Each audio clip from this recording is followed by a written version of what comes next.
Hello, my name is William, and I need to share something with you that will shake you to your core.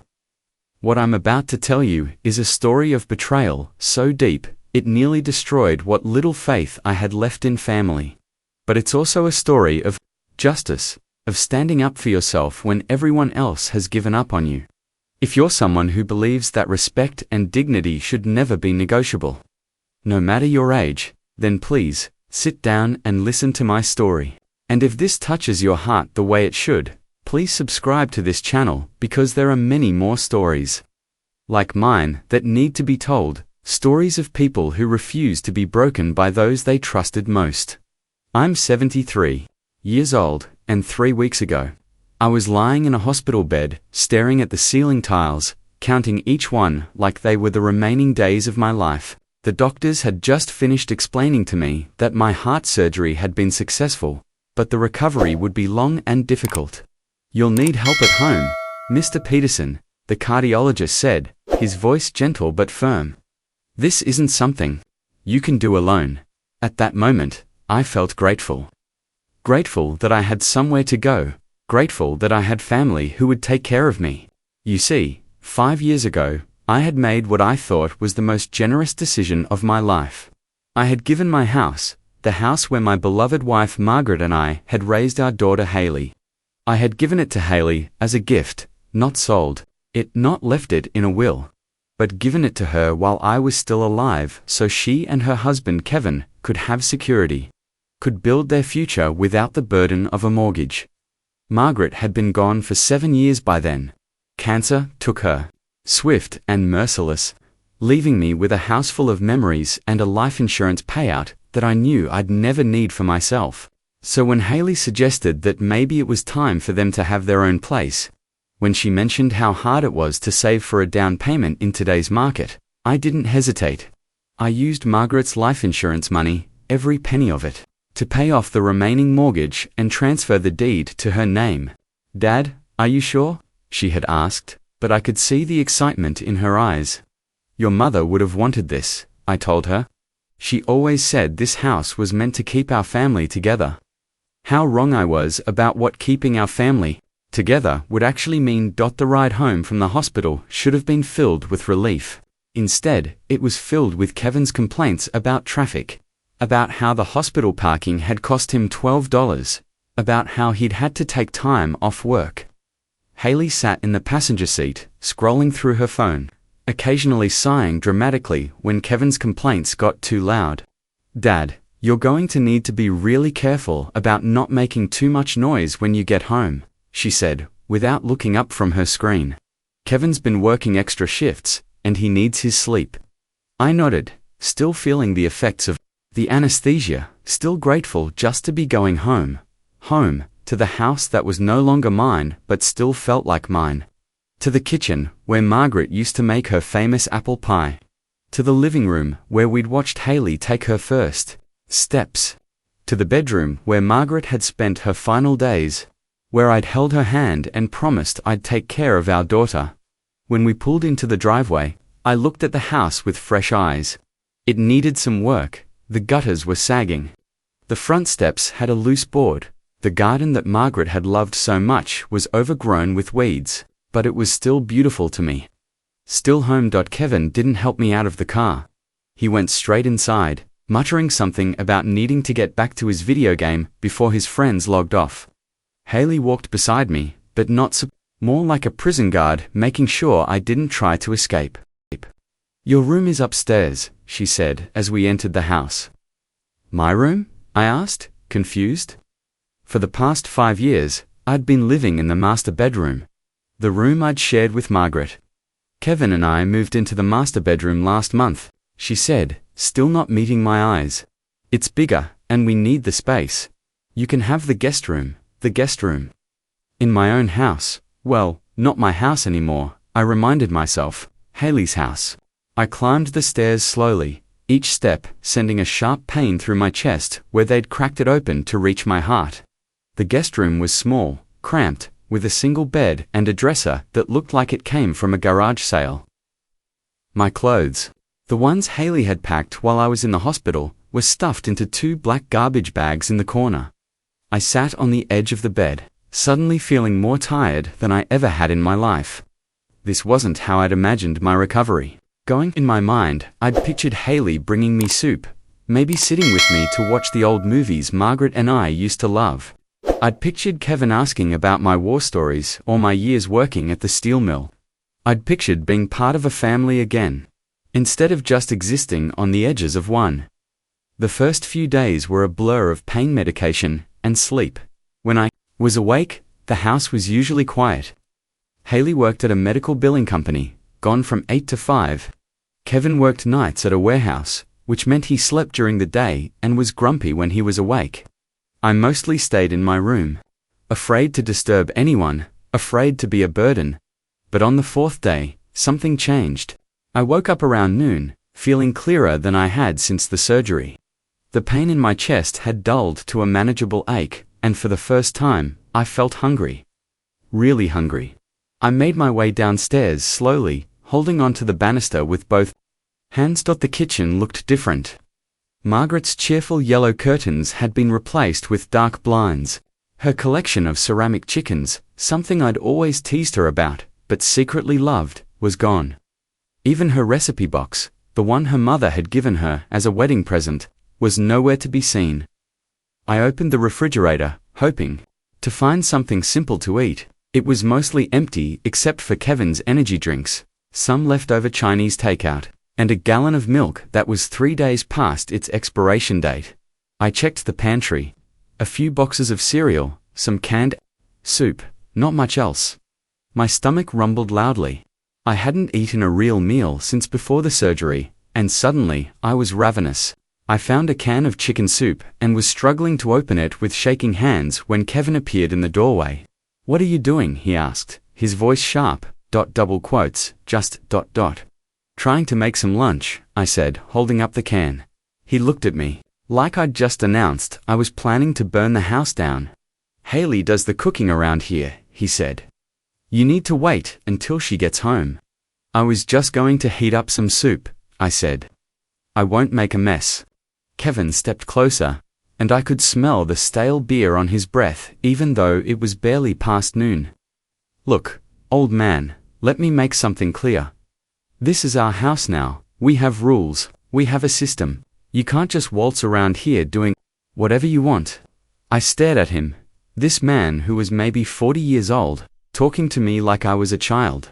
This man who lived in the house that Margaret's death had paid for. "I understand," I said quietly, setting the can down on the counter. "I'll wait for Haley." But Haley didn't come home until almost 7. By then, I was lightheaded from hunger and had to sit down every few minutes just to keep from fainting. When she finally walked through the door, she looked exhausted and annoyed. "How was your day, Dad?" she asked, but it sounded automatic, like she was reading from a script. "I was hoping to get something to eat," I said. "I haven't had anything since breakfast yesterday." She sighed heavily, the kind of sigh that made it clear my basic human needs were a tremendous inconvenience. "Dad, I work all day. I'm tired. Can't you just make yourself a sandwich or something?" "Kevin said I should wait for you to cook," I explained. Haley shot a look at Kevin, who was already settling into his recliner with a beer and the TV remote. They had some kind of silent conversation with their eyes, the kind that married couples develop over time. "Fine," she said finally. "I'll heat up some of this leftover Chinese food." She microwaved a container of what looked like sweet and sour chicken, but when she handed me the plate, I realized it was mostly rice with a few small pieces of meat that had the texture of rubber. Still, I ate every bite, grateful for anything that night. Lying in the narrow guest room bed, I tried to tell myself that things would get better, that Haley and Kevin were just adjusting to having me there, that once I was feeling stronger, once I could contribute more, things would improve.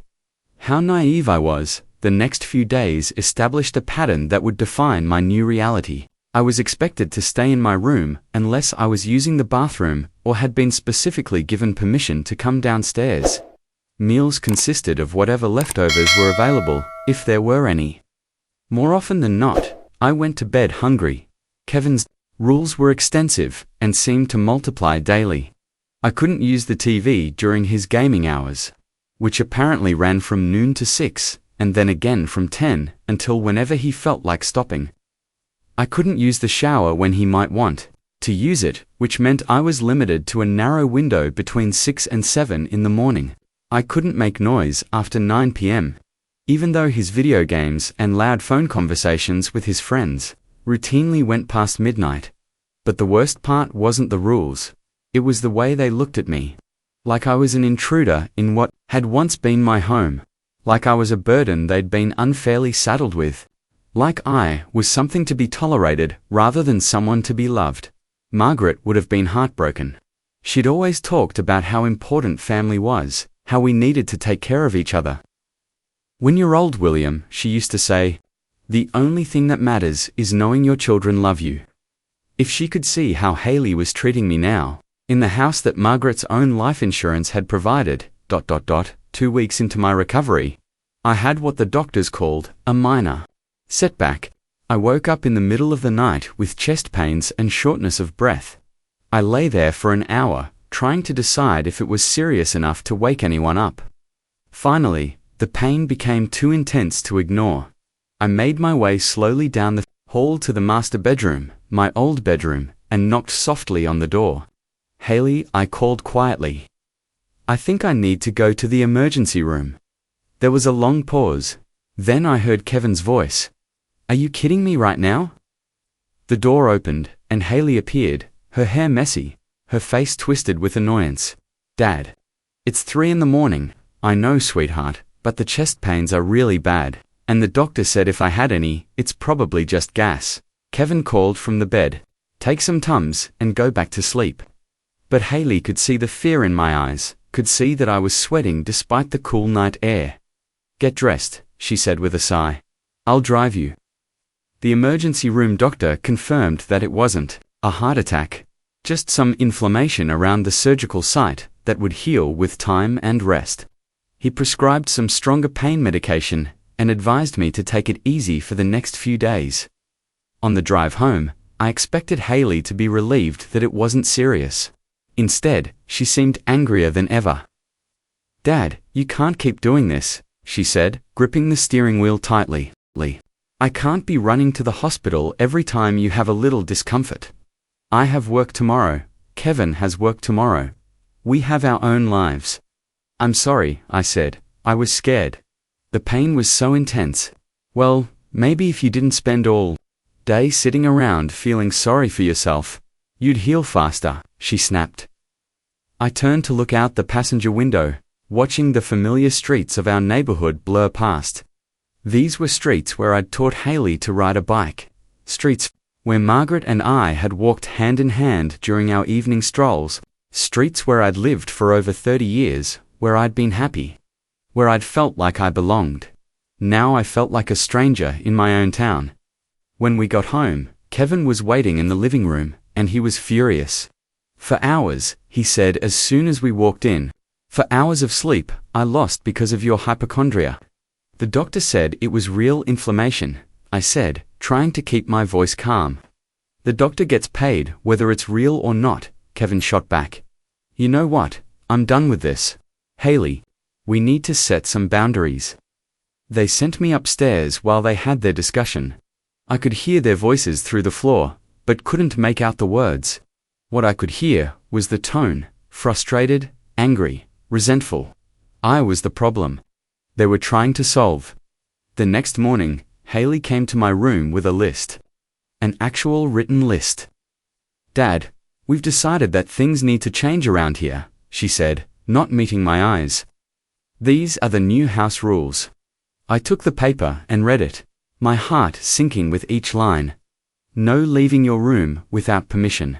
Between 10 a.m. and 6 p.m. Kevin's sleep time. No using kitchen facilities without advance notice. No emergency room visits unless pre-approved by Haley or Kevin. No phone calls after 8 p.m. No visitors without 48-hour advance notice. Quiet time begins at 9 p.m. sharp. Laundry day is Thursday only." One load maximum at the bottom, in Kevin's handwriting, was a final rule that made my blood run cold. Violation of any rule will result in loss of privileges. What privileges? I asked. Haley shifted uncomfortably. Well, like staying here. Dad, you have to understand, this is our house now. We're letting you stay here out of the goodness of our hearts, but we can't have you disrupting our lives. Letting me stay, in the house that I had given to her, in the house that Margaret's life insurance had paid for. I understand, I said, because what else could I say? But I didn't understand.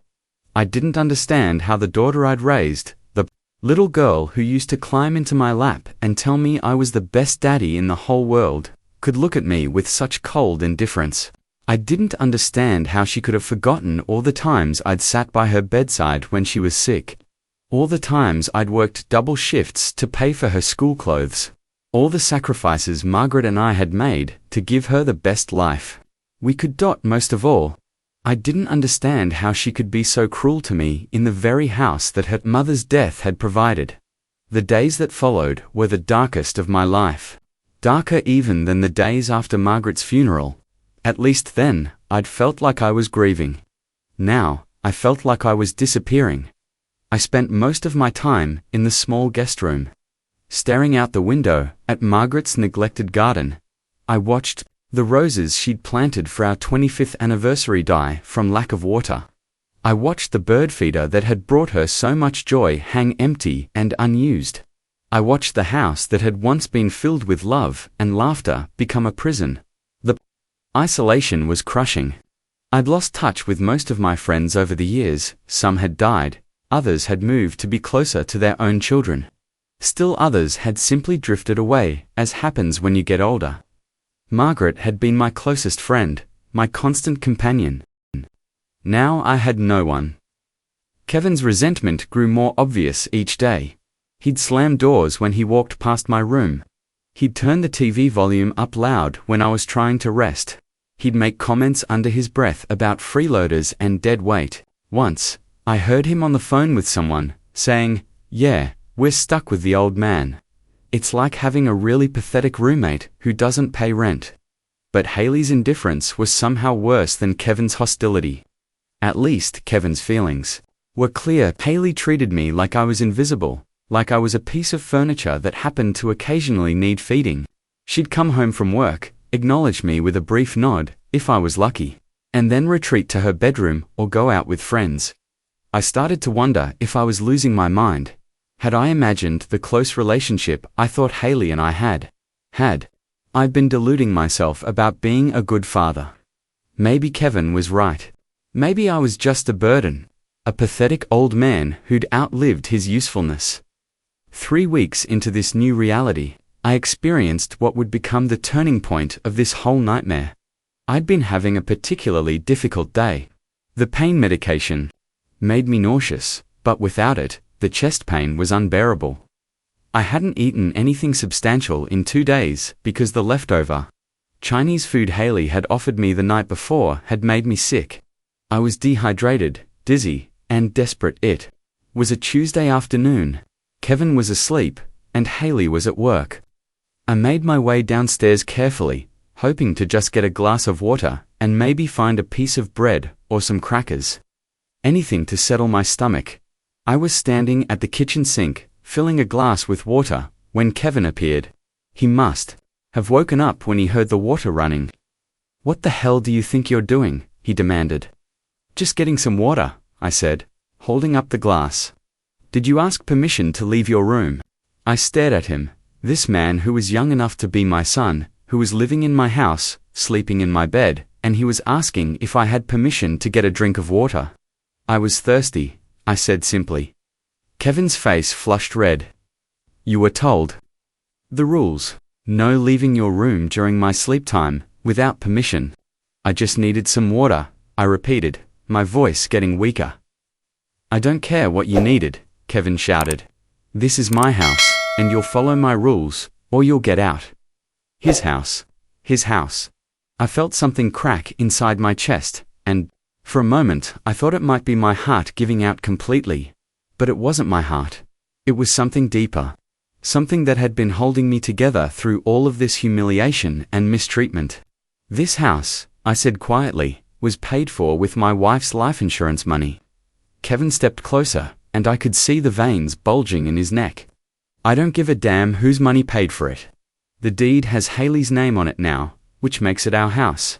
You're just a guest here, and guests follow the rules." A guest? In the house where I'd lived for 30 years.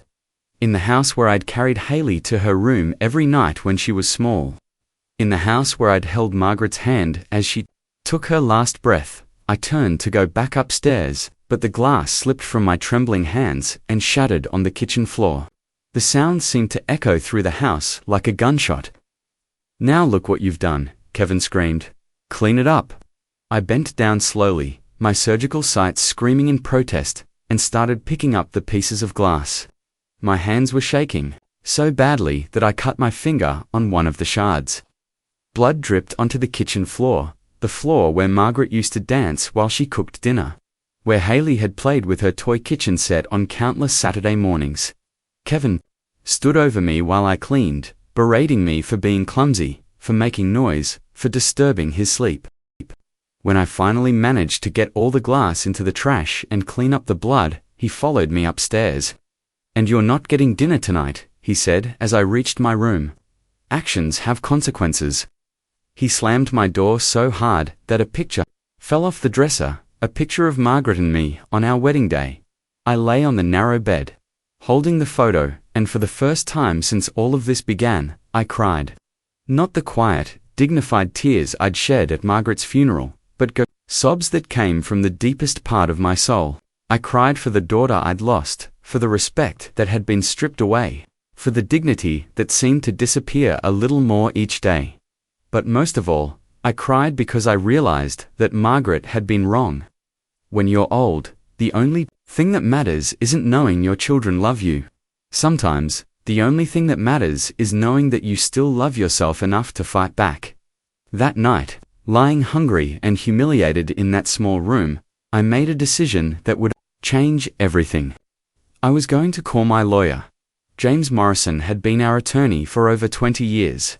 He'd handled Margaret's will, our estate planning, and the property transfer when I'd given the house to Haley. He was also the closest thing I had to a friend these days. The next morning, after Kevin had left for work and Haley had gone to her job, I called James from the phone in the kitchen.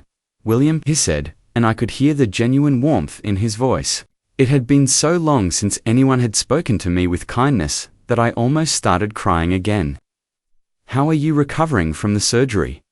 That's actually why I'm calling, James," I said. "I need to ask you about the house, about the transfer I made to Haley 5 years ago." There was a pause.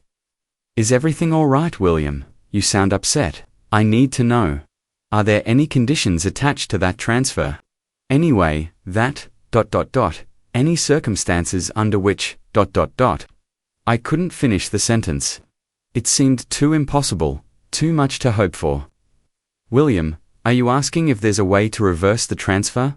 "I suppose I am." Another pause, longer this time. "Can you come to my office today? This isn't something we should discuss over the phone." 2 hours later, I was sitting across from James in his downtown office.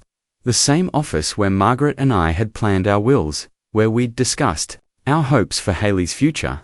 The irony wasn't lost on me. James pulled out a thick file and spread several documents across his desk. "William, when we did the property transfer 5 years ago, you were very specific about wanting to protect yourself. Do you remember that conversation?" I thought back. I remembered being in this same office, but the details were fuzzy. I'd been so focused on doing something generous for Haley that I hadn't paid much attention to the legal fine print.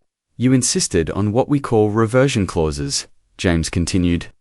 "Essentially, conditions under which the property would revert back to your ownership." My heart started beating faster. "What kind of conditions?"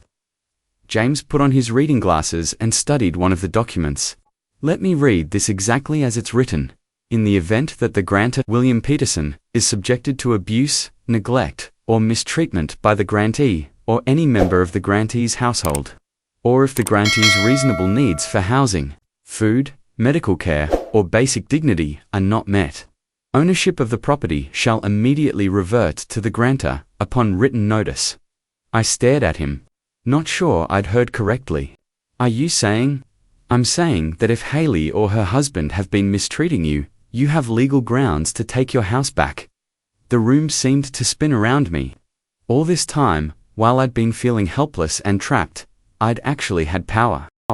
Margaret, wherever she was, must have been watching over me, even in death. But James, I said, would this hold up in court? It's been 5 years. Wouldn't there be a statute of limitations or something? James shook his head. These clauses don't expire as long as you're alive and the conditions are met. But William, you'd need to document the mistreatment. Do you have any evidence? I thought about the list of rules Haley had given me, which I'd kept in my dresser drawer.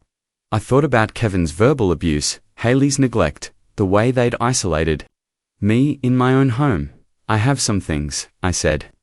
But James, there's something else you need to know. Something that makes this even more important. I told him about how the house had been purchased with Margaret's life insurance money. About how Haley and Kevin were mistreating me in the very home that Margaret's death had provided. About how they'd turned her memory into something ugly and cruel. James's face grew grave as I spoke. William, that changes everything. Margaret's life insurance money was specifically intended to provide security for you and Haley. The fact that they're using a home purchased with those funds to abuse you. That's not just legally wrong, it's morally reprehensible. So what do I do? James leaned back in his chair and studied me carefully. Are you prepared for the consequences of this, William? If we invoke these clauses, if we take the house back, your relationship with Haley may never recover. I thought about the daughter who had once been my pride and joy, who had graduated valedictorian of her high school class, who had walked down the aisle on my arm with tears of joy in her eyes. Then I thought about the stranger who treated me like a burden, who had watched her husband humiliate me without saying a word, who had forgotten everything her mother had taught her about family and love and respect. James, I said, I think that relationship was already over. I just didn't want to admit it. He nodded slowly. Then let's get you your house back. The next week was spent gathering evidence and preparing legal documents. James advised me to keep a detailed journal of every incident, every cruel word, every example of neglect. It was painful to write it all down, to see in black and white just how badly I'd been treated, but it was also liberating. Each entry was proof that I wasn't imagining things, that I wasn't being overly sensitive or dramatic. Meanwhile, things at the house got even worse. Kevin seemed to sense that something had changed, that I was no longer the broken, defeated old man I'd been a week earlier. His abuse escalated. He started accidentally bumping into me in the hallway. He began eating food directly from containers in the refrigerator, making loud, disgusting sounds that he knew would disturb me. He started having loud phone conversations outside my room at all hours of the night. Haley, for her part, became even more distant. She stopped speaking to me entirely, except when absolutely necessary. When she did speak, it was with cold efficiency, like she was dealing with an unwanted houseguest who had overstayed their welcome. The breaking point came on a Friday afternoon. Exactly 4 weeks after I'd come home from the hospital, I was feeling stronger that day, strong enough to attempt something I hadn't done since before the surgery. I wanted to visit Margaret's grave. It was her birthday, and in better times, I would have brought her favorite flowers, white roses, and sat with her for a while, telling her about my week, asking her for guidance. The cemetery was only a 15-minute walk from the house. I thought I could make it there and back without causing any problems. I left a note on my dresser explaining where I was going, in case anyone wondered where I was. The walk was harder than I'd expected. I had to stop and rest twice, and by the time I reached Margaret's grave, I was exhausted. But seeing her headstone, seeing her name carved in granite along with the dates of her birth and death, filled me with a peace I hadn't felt in weeks. I sat on the little bench I'd had installed next to her grave and told her everything. About the surgery, about how Haley was treating me, about the house and the lawyer and the decision I was going to have to make. I told her how sorry I was that her sacrifice, her life insurance money, had been turned into something ugly. I told her how much I missed her, how lost I felt without her guidance. I don't know what to do, Maggie, I whispered, using the nickname I'd called her since we were teenagers. I don't want to hurt Haley, but I can't live like this anymore. Help me know what's right. The wind picked up then, rustling the leaves of the oak tree that shaded her grave, and for just a moment, I could almost hear her voice. Stand up for yourself, William. You taught Haley to be strong. Now show her what strength really looks like. I placed the white roses I'd bought at a gas station on the way to the cemetery on her grave, kissed my fingers, and touched them to her headstone. Then I began the long walk home. I was still 2 blocks away when I heard the shouting. Kevin's voice carried through the evening air, loud and angry. As I got closer, I could make out words, ... Don't care if he's sick. Tired of this crap, ... My house, ... I quickened my pace as much as I could, a sense of dread building in my chest. What had I done wrong now? I could see Kevin on the front porch, pacing back and forth like a caged animal. Haley was standing in the doorway, and even from a distance, I could see that she was upset. There he is, Kevin shouted when he spotted me. Where the hell have you been? I left a note, I said, climbing the front steps slowly. I went to visit Margaret's grave. It's her birthday. You left a note. Kevin's voice dripped with sarcasm. You left a note. You don't get to just leave notes and disappear, old man. When we came home and found you gone, we thought you'd had another one of your episodes and collapsed somewhere. I'm sorry, I said. I didn't think. That's right. You didn't think. Kevin was shouting now, his face red with rage. You never think about anyone but yourself. Do you have any idea what we went through? Haley was ready to call the police. I looked at Haley, hoping to see some sign of the concern Kevin was describing. Instead, she looked more annoyed than worried. Dad, you can't just wander off like that, she said. What if something had happened to you? I went to visit your mother, I said quietly. I brought her flowers for her birthday. Something flickered across Haley's face. Was it guilt? Regret? But it was gone so quickly, I might have imagined. I don't care if you went to visit the Pope, Kevin snarled. You don't leave this house without permission. How many times do we have to go over the rules? That's when something inside me finally snapped. Maybe it was the exhaustion from the walk. Maybe it was the emotional weight of visiting Margaret's grave. Maybe it was just that I'd reached the absolute limit of how much humiliation one human being could endure. Rules? I said, my voice getting stronger. You want to talk about rules? Let me tell you about some rules, Kevin. Rule number 1. You don't get to treat me like a prisoner in my own house. Your house. Kevin laughed, but there was something nervous in his eyes. This isn't your house anymore, remember, you gave it away. Rule number 2, I continued, ignoring him. You don't get to starve me and lock me in my room like some kind of animal. Dad, stop, Haley said, but I was just getting started. Rule number 3, you don't get to disrespect me in the house that your wife's mother paid for with her life. Kevin stepped closer, his fists clenched. You senile old fool, I've had enough of your... And rule number 4, I said, my voice now carrying all the authority I'd once had as a husband, a father, a man who'd worked hard his entire life and deserved better than this. You don't get to talk to me like that anymore.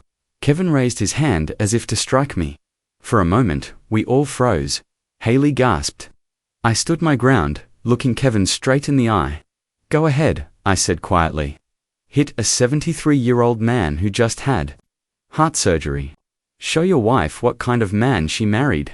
Show the neighbors what kind of people you really are. Kevin's hand trembled with rage, but he didn't swing. After what felt like an eternity, he lowered his arm. You know what? He said, his voice low and dangerous. I'm done with this. Haley, it's him or me. I'm not living in the same house as this crazy old man anymore. He turned and walked into the house. Slamming the door behind him, Haley and I stood on the porch in the gathering darkness, not speaking. Finally, she broke the silence. Dad, you can't keep doing this. Kevin's right, you can't just ignore the rules and do whatever you want. I looked at my daughter, this woman I'd raised, this person I'd sacrificed so much for, and I realized that I didn't recognize her anymore. The Haley I'd known had been kind, compassionate, grateful. This person was a stranger. Haley, I said sadly, your mother would be heartbroken if she could see what you've become. Her face flushed red. Don't you dare bring Mum into this. You don't get to use her memory to manipulate me. I'm not manipulating anyone, I said. I'm just telling you the truth. Your mother worked 2 jobs to help pay for your college. She went without things she wanted so you could have things you needed. She loved you more than her own life. And this house was paid for with the money from her life insurance policy. She died so you could have security, so our family could stay together. And instead, you're using it to treat me like garbage. Haley's eyes filled with tears, but her voice remained hard. That's not fair, Dad. We took you in when you had nowhere else to go. We're letting you live here rent-free. Letting me. The words came out as a whisper. Letting me live in the house I gave you. The house your mother paid for. It's our house now, she said, but she couldn't meet my eyes. Yes, I said, pulling the legal papers James had prepared out of my jacket pocket. About that, I handed her the documents. She took them with shaking hands and read the first page, her face growing pale in the porch light. What is this? She asked. It's a notice of property reversion, I said.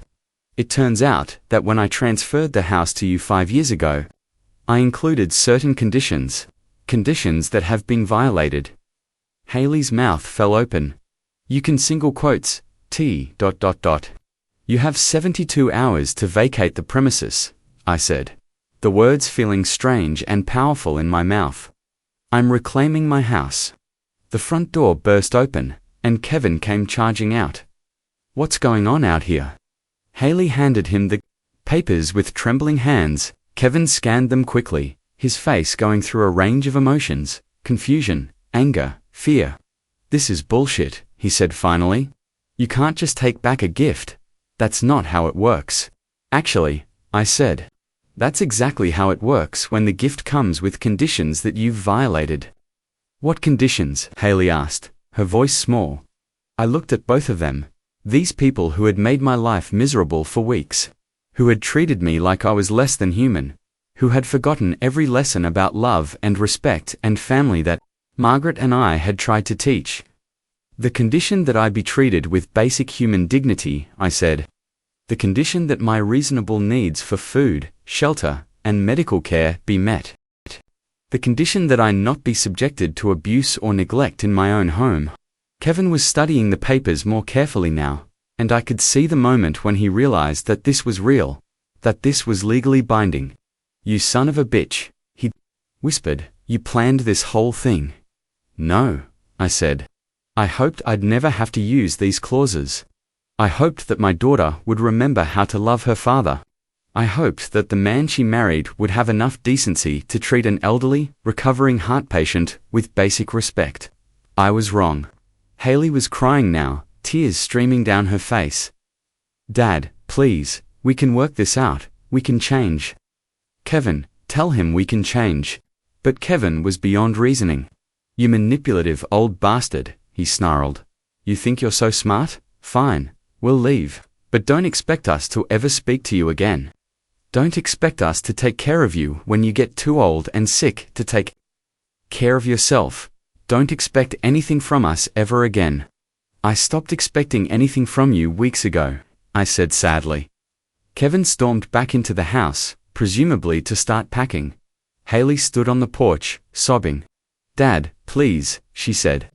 I know we haven't been perfect, but we're family. Mum wouldn't want this. I thought about that for a long moment. What would Margaret want? Would she want me to forgive Haley and Kevin? To let them continue treating me like a burden? Would she want me to sacrifice my dignity and self-respect for the sake of keeping the family together? Or would she want me to stand up for myself?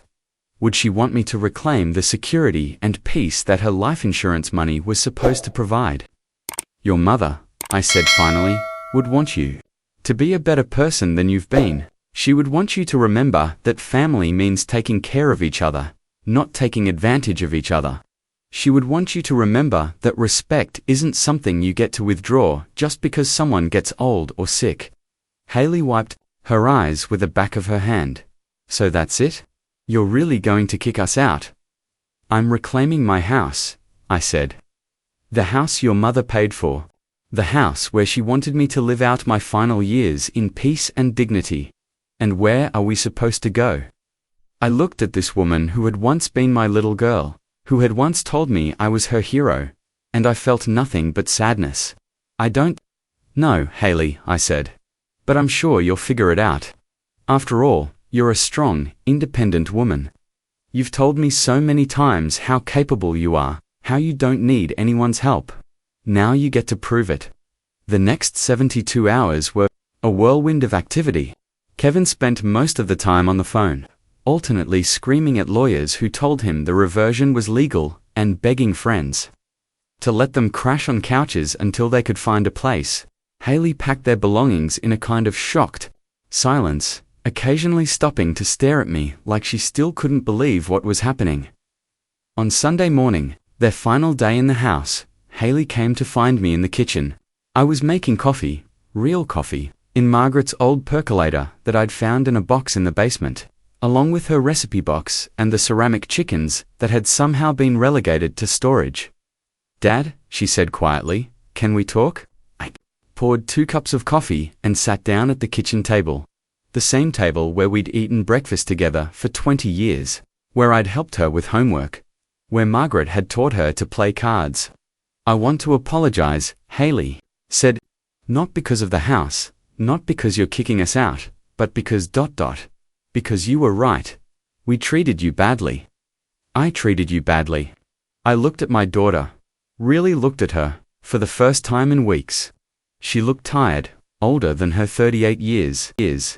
There were lines around her eyes that hadn't been there before, a hardness to her mouth that reminded me of her maternal grandmother, a woman who had been bitter and difficult until the day she died. Yes, I said simply. You did? I don't know why, she continued. I kept telling myself that we were doing you a favor, that you should be grateful to have a place to stay. But the truth is I was angry. Angry at me. Angry at everything. Angry at Kevin for not making more money. Angry at my job for being so stressful. Angry at Mum for dying and leaving us to figure everything out. Angry at you for getting old and needing help. She wiped her eyes. That sounds terrible when I say it out loud. It sounds honest, I said. When you got sick, when you needed us, it felt like one more burden on top of everything else we were dealing with. And Kevin made it worse. He kept saying you were taking advantage of us, that you were being dramatic about your recovery, that you were just trying to get attention. And you believed him. Haley was quiet for a long moment. I wanted to believe him. It was easier than admitting that my father, this man who had always been so strong, so capable, really needed my help. It was easier than facing the fact that you were getting old, that someday I might lose you too. I reached across the table and took her hand. It was the first physical contact we'd had in weeks. Haley, I said gently, getting old isn't something I'm doing to hurt you.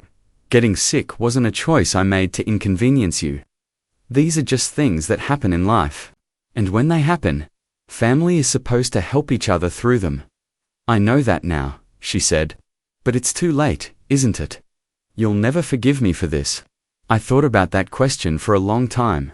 Could I forgive the daughter, who had watched her husband humiliate me, and said nothing? Could I forgive the woman who had treated me like a burden in the house her mother had provided? Could I forgive someone who had forgotten everything I'd tried to teach her about love, and respect, and family? I can forgive you, I said finally, but I can't forget, and I can't pretend that things can go back to the way they were.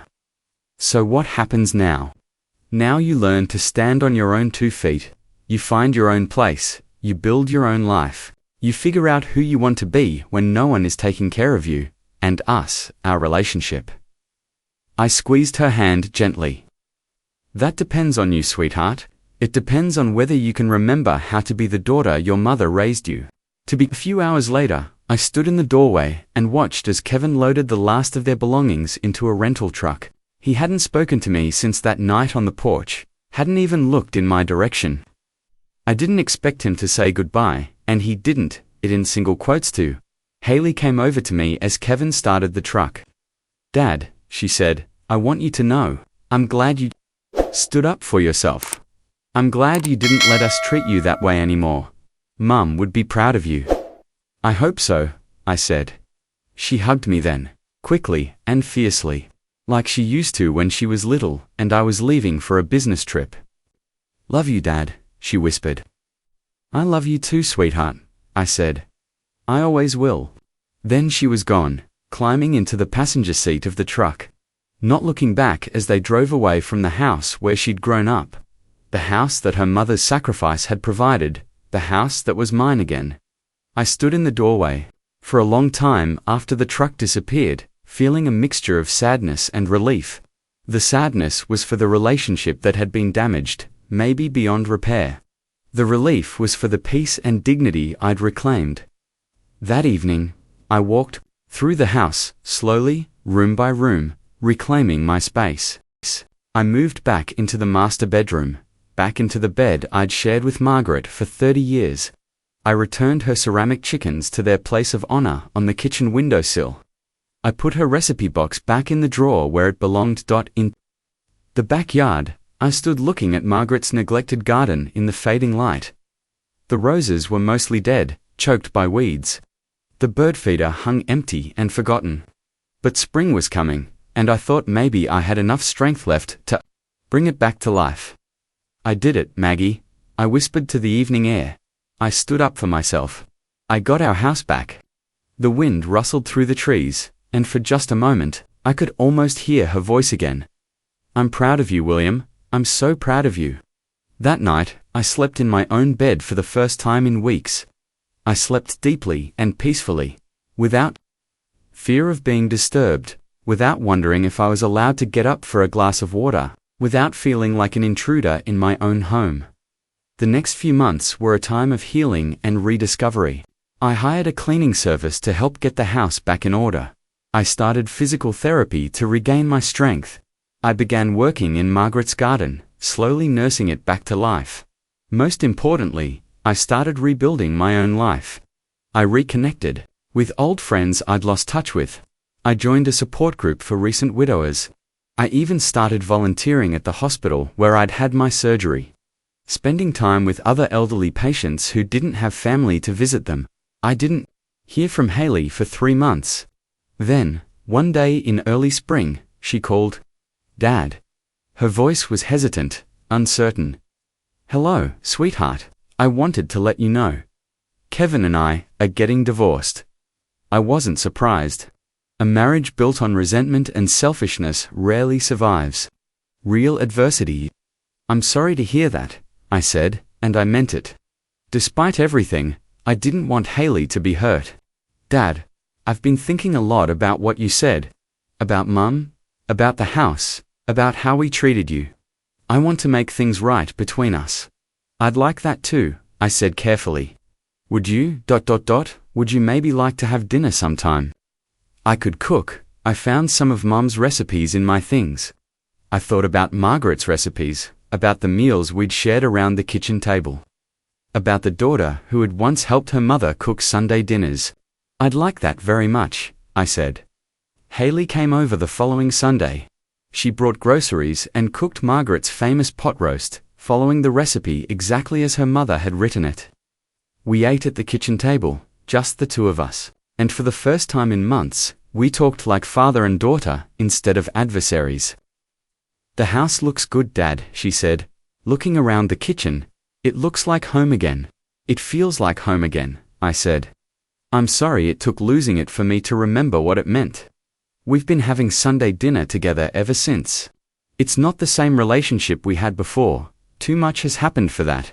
But it's something new, something built on mutual respect instead of obligation, something that acknowledges that we're both adults who've made mistakes and learned from them." Haley has her own apartment now, a small place across town.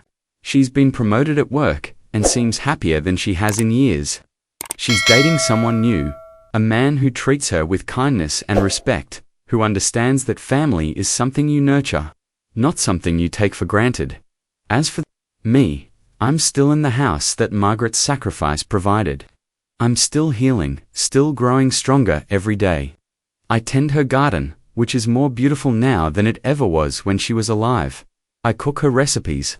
I tell her stories about my day when I visit her grave every Sunday after dinner with Haley. Most importantly, I've learned something that I hope others in my situation will learn too. Getting old doesn't mean you have to accept being treated badly. Having health problems doesn't mean you forfeit your right to dignity. Being dependent on family doesn't mean you become their property. I learned that sometimes the most loving thing you can do for someone is to refuse to let them treat you badly. Sometimes setting boundaries isn't selfish, it's necessary. Sometimes standing up for yourself isn't about being stubborn or difficult. It's about remembering that you're still a human being who deserves respect. If you're listening to this story and you're in a situation like mine, if you're being mistreated by people who are supposed to love you, please remember that you still have power. You still have worth. You still have the right to be treated with dignity. And if you're someone who has an aging parent or relative, please remember that they're not a burden to be managed. They're not children to be controlled. They're adults with a lifetime of experience. Adults who deserve your respect and compassion. Adults who once sacrificed for you the way you may someday need to sacrifice for them. Family isn't just about blood. It's about love, respect, and care. It's about remembering that we're all human beings, regardless of our age or health or circumstances. It's about understanding that the way we treat our elders says more about who we are than who they are. I'm 73 years old. I've survived a war, the death of my beloved wife, major heart surgery, and the betrayal of my own daughter. I'm still here. I'm still fighting. I'm still standing up for myself and for what's right. And if an old man like me can reclaim his dignity and his home, then anyone can stand up for themselves when it matters most. Thank you for listening to my story. If it touched your heart, if it reminded you to treat your loved ones with kindness and respect, if it inspired you to stand up for yourself or someone else who needs an advocate, then please subscribe to this channel. There are many more stories like mine that need to be told, stories of people who refuse to be broken by those who should have loved them. Stories of triumph over adversity. Stories of dignity reclaimed and families rebuilt. Share this story with someone who needs to hear it, because sometimes the most powerful thing we can do is remind each other that we all deserve to be treated with love and respect.